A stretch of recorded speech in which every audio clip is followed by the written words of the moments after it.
सोना, चांदी और क्रूड, ये तीन ऐसी नॉन एग्री कमोडिटी है जो हमेशा चर्चा में रहती है, जिनमें कारोबार भी समूची दुनिया में सबसे ज्यादा होता है।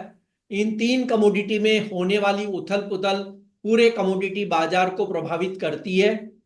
इन तीनों कमोडिटी पर बात करेंगे हम पृथ्वी फिनमार्ट के कमोडिटी डायरेक्टर मनोज कुमार जैन से। मोलतोल इंडिया में मैं कमल शर्मा। मनोज जी, आपका स्वागत है। थैंक यू मनोज कमल जी, जी। सोने के दाम खासे उथल पुथल के दौर से गुजर रहे हैं। एक ट्रेडर्स को आप क्या सलाह देंगे? नमस्कार कमल जी, सबसे पहले तो शो में बुलाने के लिए धन्यवाद। पिछले सप्ताह भी जब आपसे बात हो रही थी तो हमने बोला था कि सोने की कीमतें एक दायरे में बनी हुई है, और $2464 के जो सपोर्ट्स लेवल हमने बताए थे पिछले सप्ताह, वो हमने पिछले 7 दिनों में वो सपोर्ट्स लेवल जो है इंटरनेशनल मार्केट में होल्ड होते हुए देखे हैं। इवन भारतीय बाजारों में भी हमने 70,800 के आसपास के जो सपोर्ट्स बताए थे, तो वो स्तर एक बार मार्केट ने होल्ड किए हैं। जी। आज यहाँ पे यूएस के इन्फ्लेशन के नंबर्स आना है, और जो इन्फ्लेशन की एक्सपेक्टेशन लगाई जा रही है अगस्त महीने की, वो 2.5% की लगाई जा रही है। तो अगर इन्फ्लेशन के नंबर इनलाइन एक्सपेक्टेशन आते हैं तो फिर एक और यहाँ पे नए सिरे से जो है तेजी वो सोने की कीमतों में बनती हुई नजर आएगी। कल यहाँ पे ईसीबी की पॉलिसी मीटिंग भी है, वहां भी ब्याज दरों में कटौती संभावित है। और अगले सप्ताह यूएस फेड की पॉलिसी मीटिंग है, तो वहां से भी ब्याज दरों में कटौती की संभावनाएं हैं। तो ट्रेंड ओवरऑल यहाँ पे पॉजिटिव है सोने का। और हमारा मानना है कि $2500 सोना जो है अब इस सप्ताह होल्ड करता हुआ नजर आएगा। अभी 2550 के ऊपर यहाँ पे कीमतें बनी हुई है, और भारतीय बाजारों में 72,200 जो एक रेजिस्टेंस लेवल है, वो लेवल पे सोने की कीमतें अभी ट्रेड हो रही है। तो आज हमारी निवेशकों को, ट्रेडर को ये सलाह रहेगी कि शाम को यूएस के इन्फ्लेशन के डेटा आना है, उसके पहले एक बार लॉन्ग की पोजीशन में मुनाफा वसूली करें। इन्फ्लेशन के डेटा आने दें, और उस समय जो भी उठापटक होती है उसमें जो भी मंदा मिलता है, फिर निचले स्तरों पर फ्रेश बाइंग करना चाहिए। और एक बार यहाँ पे ऊपरी स्तरों पर इन्फ्लेशन के डेटा के पहले मुनाफा वसूली करने की सलाह रही। जी। और मनोज जी, चांदी की बात कर ली जाए तो चांदी में किन लेवल्स को ध्यान में रखें और किस तरह के मूवमेंट होंगे? हालांकि आपने कहा ही है कि आज अमेरिकी का अमेरिका के महंगाई के आंकड़े आएंगे, लेकिन फिर भी चांदी के लिए क्या सलाह होगी? चांदी की कीमतें भी आज हम देख रहे हैं कि $29 को फिर एक बार पार करती हुई नजर आई है। तो हमारा मानना है कि इस सप्ताह $27.80 जो इंटरनेशनल मार्केट में अहम सपोर्ट रहेंगे। भारतीय बाजारों में हमारा मानना है कि 82,000 के जो स्तर है वो चांदी की कीमतें इस सप्ताह होल्ड करती हुई नजर आएगी। भारतीय बाजारों में 87,000 के आसपास एक रेजिस्टेंस यहाँ पे चांदी में देखने को मिल रहा है। तो हमारा मानना है कि इन्फ्लेशन डेटा के पहले एक बार चांदी कहीं भी 86,000 के रेंजेस में भी आवे, तो लॉन्ग की पोजीशन में वहां भी मुनाफा वसूली करें, और फिर एक थोड़े डिप का वेट करें।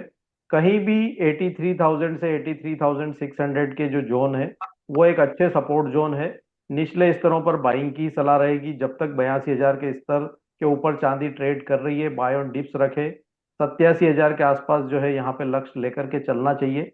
और उसके ऊपर अगर ब्रेकआउट होता है तो फिर वहां पे फ्रेश जो है रैली चांदी में भी बनती हुई नजर आएगी। मनोज जी, आपने जैसे कहा कि आज अमेरिका की महंगाई के डेटा हैं, उसके अलावा और कौन से डेटा हो सकते हैं जो बुलियन मार्केट के लिए अहम है, जिन पर एक कारोबारी को नजर रखनी चाहिए?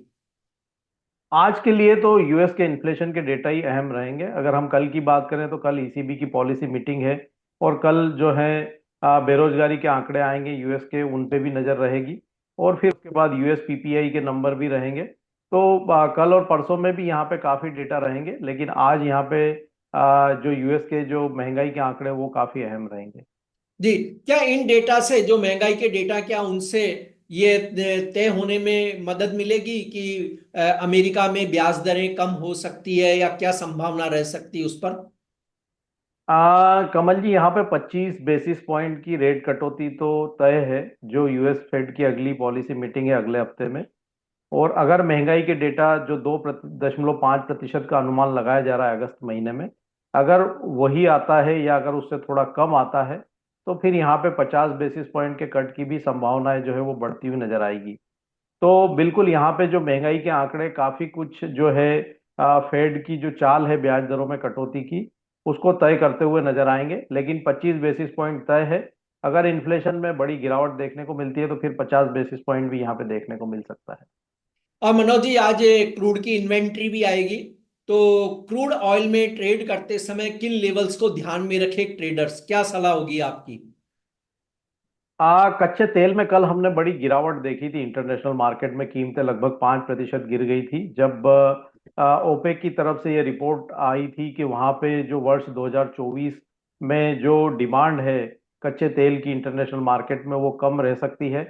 और उसके पीछे मुख्य वजह यह थी कि ओपेक ने जो चाइना के जो डिमांड के अनुमान है वो यहाँ पे 7 लाख बैरल प्रतिदिन से घटा के 6,50,000 बैरल प्रतिदिन किए हैं।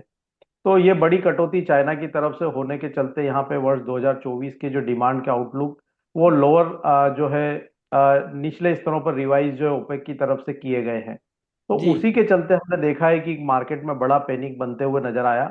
साथ ही यहाँ पे यूएस में भी हम देख रहे हैं कि जो डिमांड है वो थोड़ी कमजोर पड़ती हुई नजर आई है, क्योंकि जो यूएस के जो जॉब के आंकड़े आए थे पिछले सप्ताह वो उम्मीद से कमजोर थे। तो उससे भी ये एक चिंता बनी थी कि वहां भी जो डिमांड है वो कमजोर पड़ सकती है। तो उसके चलते हमने देखा है कि बड़ी गिरावट यहाँ पे कच्चे तेल में बनती हुई नजर आई है।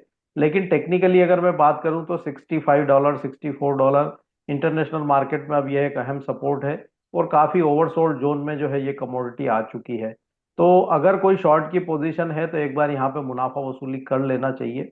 जी। हमारा मानना है कि एक शॉर्ट कवरिंग जो है कच्चे तेल में अगले 2-3 दिनों में देखने को मिल सकती है। और कीमतें फिर एक बार 5750 5800 अगर इंटरनेशनल मार्केट की बात करें तो वहां पे 68 से 68.5 ये वापस जो है स्तर देखने को मिल सकते हैं। तो शॉर्ट की पोजीशन में एक बार मुनाफा वसूली करने की सलाह रहेगी। और कुछ शॉर्ट कवरिंग जो है अगले 1-2 दिन में यहाँ देखने को मिल सकती है। जी, यानी क्रूड में अब शॉर्ट सेल न करें। मनोज जी, आपका कोई डिस्क्लेमर? हाँ, जो भी कमोडिटी के बारे में हमने चर्चा की है कमल जी, उसमें मेरी कोई व्यक्तिगत पोजीशन नहीं है।